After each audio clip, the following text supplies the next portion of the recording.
Mais um episódio da série História da Sexualidade, volume 3, O Cuidado de Si, essa obra clássica de Michel Foucault em 3 volumes publicados em sua vida e mais um póstumamente, que são As Confissões da Carne. E nós traremos hoje o capítulo 3º, Eu e os Outros, né? No episódio anterior nós falamos sobre o capítulo 2, que é a cultura de si. E hoje nós vamos falar sobre eu e os outros. Vamos perceber aí que Foucault vai se atentar para esse cuidado com os outros na vida matrimonial e também na vida em sociedade, na vida pública, na vida política. Confira.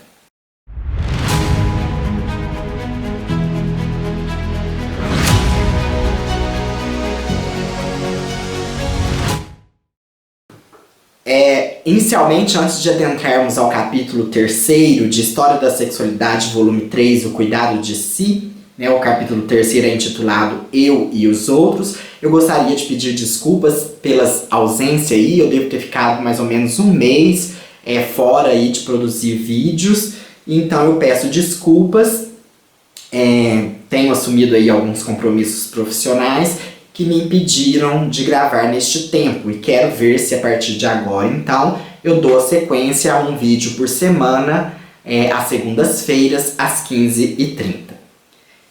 O capítulo Eu e os Outros, do Cuidado de Si, da História da Sexualidade, no capítulo 2, no capítulo anterior, Foucault discorreu sobre a cultura de si, sobre as artes da existência, no voltar para si mesmo como objeto de cuidado, de percepção. Agora, no capítulo 3, ele traz a relação de si para com os outros e, observando os historiadores e, sobretudo, os autores gregos, ele vai perceber que nessa relação com os outros se operam 2 transformações principais: mudanças na prática matrimonial e modificações nas regras do jogo político. O seu objetivo é unir alguns elementos das pesquisas anteriores e esboçar a proposta de uma hipótese de conjunto. E, para isso, ele questiona a nova importância do casamento e do casal. Uma certa redistribuição nos papéis políticos não teriam provocado nessa moral, que era essencialmente uma moral de homens, uma nova problematização da relação consigo? Aí ele divide em 2 partes, né, em 2 tópicos, o papel matrimonial e o jogo político. Falaremos agora, principalmente, do primeiro, o papel matrimonial. Então, primeiramente, ele parte de um ponto de vista institucional do casamento, que na Grécia é uma prática destinada a assegurar a predominância, né, a permanência do oikos, né, da casa, do lar. Então toda essa estrutura, né, fechada ali do lar era uma estrutura muito privativa que dizia respeito aos 2, mas Foucault vai perceber que a partir desse desenvolvimento da cultura helenística, nos primeiros séculos da era cristã, vai haver um deslocamento para esse privativo, que essa instituição vai tornar-se uma coisa pública. Então Foucault diz que Claude Vartan, que é um arqueólogo que pesquisava o matrimônio nas sociedades gregas, egípcias, romanas, encara essa evolução no mundo helenístico como algo que se apoia no recurso às cerimônias religiosas, que servem de certa forma como intermediário entre o ato privado e a instituição pública, né? Então, esse casamento, esse matrimônio, esse sacramental aí, seja em qual religião que for, ele pega esse ato privado, essa vida a 2, mas que vai ter uma consequência para uma vida pública, a partir de que se geram riquezas, constrói-se casas, a sociedade vai se industrializando. Então, é preciso aí a gente ter essa transformação para o casamento. Essa revolução, né, essa evolução rápida de uma instituição privada para uma instituição pública. Então vai ter bônus e ônus, né, do casamento na vida em sociedade. Em Roma, ele coloca que vai haver um domínio da autoridade pública sobre a instituição matrimonial, né? A famosa lei de adúlteres é uma das manifestações desse fenômeno. Aí ele evoca novamente Claude Vacan, né? Com várias obrigações da mulher, com várias questões aí que a mulher, né, como ele diz aqui, em documentos que datam do fim dos séculos IV ou II a.C., os engajamentos da mulher implicavam a obediência ao marido, a interdição de sair de noite ou de dia sem a sua permissão, a exclusão de qualquer relação sexual com um outro homem, a obrigação de não arruinar a casa e de não desonrar o marido. Este, em compensação, devia manter sua mulher, não instalar uma concubina em casa, não maltratar sua esposa e não ter filhos das ligações que pudesse manter fora de casa.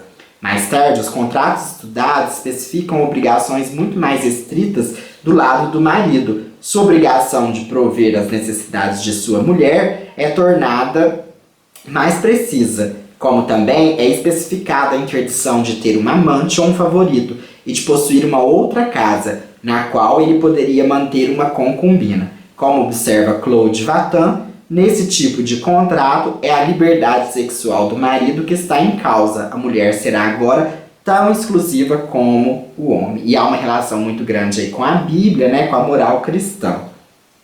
Depois ele fala que o casamento, então, as transformações continuam, que ele passa de um estado geral enquanto prática, de público enquanto instituição e privado enquanto modo de existência, né? Então nós poderíamos nos questionar como se dão os casamentos nos dias de hoje, né? Por que essa instituição ela ainda é uma instituição que ainda consegue se manter, né? Nós temos estudado também um pouquinho, tentado ler um pouquinho da psicóloga, psicanalista Regina Navarro, que propõe essa quebra da monogamia, da quebra das instituições do casamento, do modo como ele é, né, da opressão que ele gera. Discordamos em alguns pontos quanto a valores pessoais, mas precisamos também refletir a partir do que ela se propõe também, é uma reflexão que é pertinente.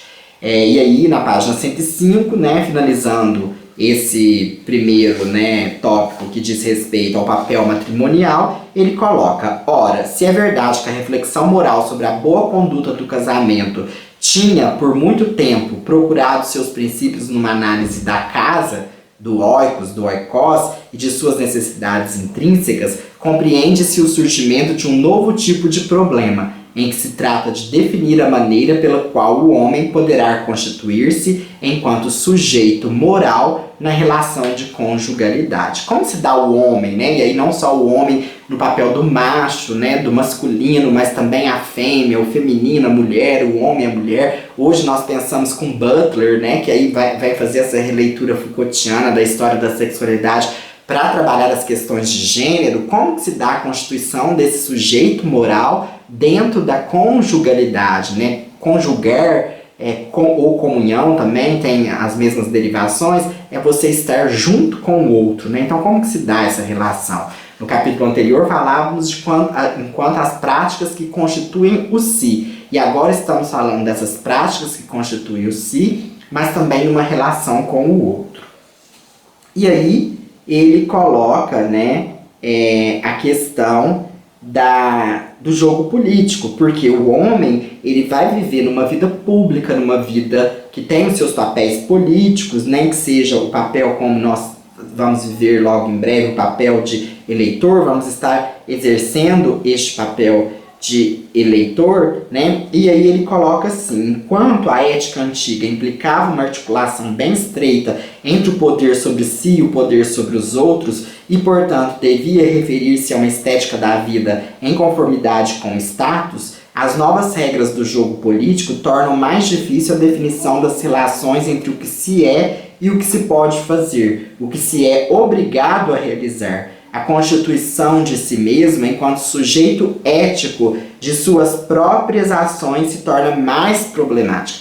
Então, a partir do momento em que há essa relação com a coisa pública, né, até onde vem a palavra república, né, que vem de res pública, coisa pública, nós vamos ter esse cuidado, né, ele vai ter que ser perpassado por uma ética, e aí ele também traz a questão da estética da existência. Porque uma vez que se coloca a mão no dinheiro público, nas questões públicas, né, é onde surgem aí os mecanismos de corrupção, né? Então eles são tão antigos quanto a história do homem na Terra, quanto a história aí da sociedade grega.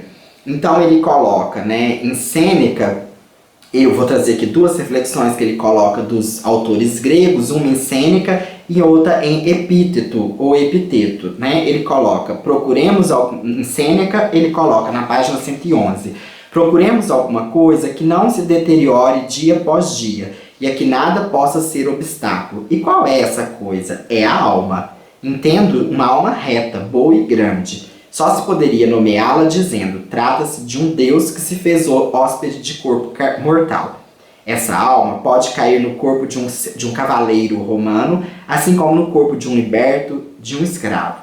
O que é um cavaleiro? O que é um liberto, um escravo?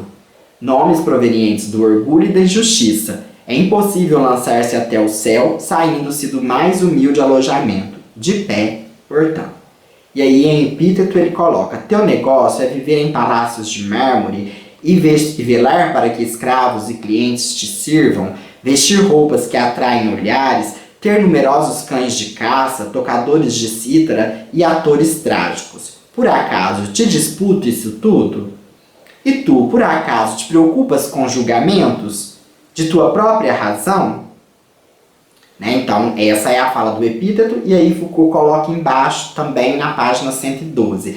Interpreta-se frequentemente a importância assumida pelo tema do retorno a si ou da atenção que é preciso prestar a si mesmo, no pensamento helenístico e romano, como alternativa que se propunha para a atividade cívica e para as responsabilidades políticas. Então, essa ética de si mesmo, esse cuidado de si, ele vai ter também implicações na vida cívica, na vida pública, né? Aí ele coloca que essas transformações políticas que ocorreram no mundo helenístico, grego e no mundo romano, introduziram certas condutas de retraimento, de um modo geral e essencial, mas que faz uma problematização da atividade política, né? Essa problematização ele caracteriza em três elementos, em três tópicos. Uma relativização, uma atividade política e ator moral, e terceiro, uma atividade política e destino pessoal. Na primeira, uma relativização é a questão de relativizar o poder, né? Porque uma vez que se exerce o poder, você não está mais exercendo o poder só por si. Uma coisa é você governar o oikos, o oikos, a casa, né? Ali você tem a sua liberdade, a sua autonomia. Quando você passa para o coletivo, para as coisas públicas, outras forças vão interferir nisso. Por isso que é um jogo muito perigoso. Então ele fala assim, quem exerce o poder deve se situar num campo de relações complexas, onde ocupa um ponto de transição.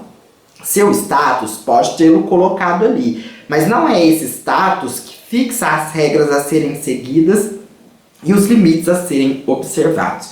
É aquele tal negócio, dá o poder para a pessoa para você conhecer, né, como que ela vai lidar com essa coisa pública.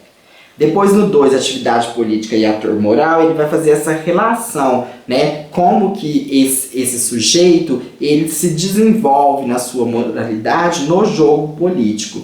Então ele diz, a arte de governar a si próprio se torna um fator político determinante, porque da maneira como ele age consigo mesmo, é também a maneira como ele vai agir, né? E aí ele dá alguns exemplos que nós não vamos esboçar aqui, esmiuçar para não tomar tanto tempo. E partimos para o elemento 3, que é a atividade política e destino pessoal. Aqui ele vai se estabelecer num diálogo com a fortuna, com a riqueza, com as coisas materiais, né?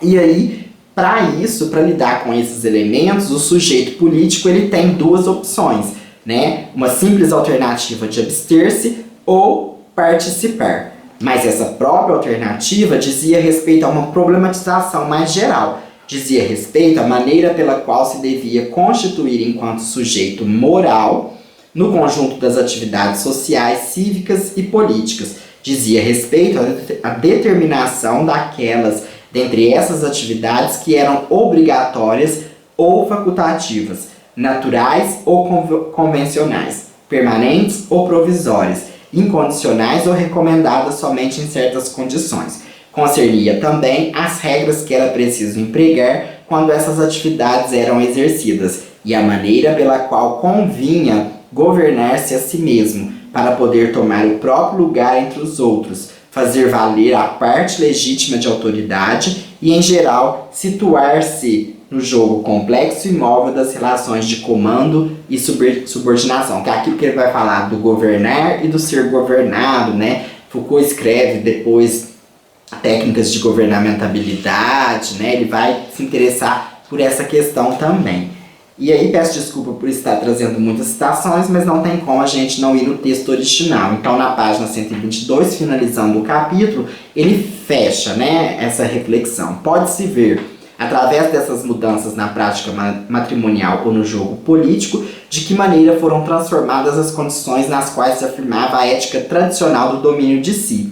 Esta implicava um vínculo estreito entre a superioridade que se exerce sobre si próprio, aquela que se exerce no contexto da casa e, enfim, a que se exerce no campo de uma sociedade agonística. E era a prática da superioridade sobre si que garantia o uso moderado e racional que se podia e devia fazer das outras duas, da casa, né, que é a casa, né, e a sociedade. E por fim ele diz, a importância dada ao problema de si mesmo, o desenvolvimento da cultura de si no decorrer do período helenístico e o apogeu que ela conheceu no início do Império, né, qual o Império Romano, manifestam esse esforço de reelaboração de uma ética do domínio de si. A reflexão sobre o uso dos prazeres, que estava tão diretamente ligada à estreita correlação entre os três domínios, que é a reflexão que ele faz no volume 2, né, sobre si, sobre a casa e sobre os outros, será modificada no próprio decorrer dessa elaboração. Aumento das coerções públicas e das proibições, retraimento individualista que acompanha a valorização da vida privada, deve-se, antes de mais nada, pensar numa crise do sujeito, ou melhor, da subjetivação, numa dificuldade na maneira pela qual o indivíduo pode se constituir enquanto sujeito moral de suas condutas e nos esforços para encontrar na aplicação a si o que pode permitir-lhe sujeitar-se a regras e finalizar sua existência. Na página 123. Então ele traz aí o tema central que Foucault vai desenvolver em todos os seus estudos, mas que na história da sexualidade fica mais evidente, que é o sujeito. Que ele é um sujeito D e um sujeito A, né? Ele está sujeitado, mas que para Foucault ele não é totalmente assujeitado. Ele é capaz de exercer aí poderes, saberes, e que se vai dar, né? Esses questionamentos ele faz no final, já jogando para o próximo capítulo, costurando a sua obra, que vai dar na relação com o corpo, né? Para Foucault, esse modo do sujeito exercer-se a sua subjetividade, os seus processos de subjetivação, vão estar ligados no corpo, que é o próximo episódio. Te vejo no próximo vídeo, assim, em breve vamos poder fazer a leitura e continue lendo, estudando, não deixe de fazer a leitura integral da História da Sexualidade, volume 3, O Cuidado de Si, de Michel Foucault.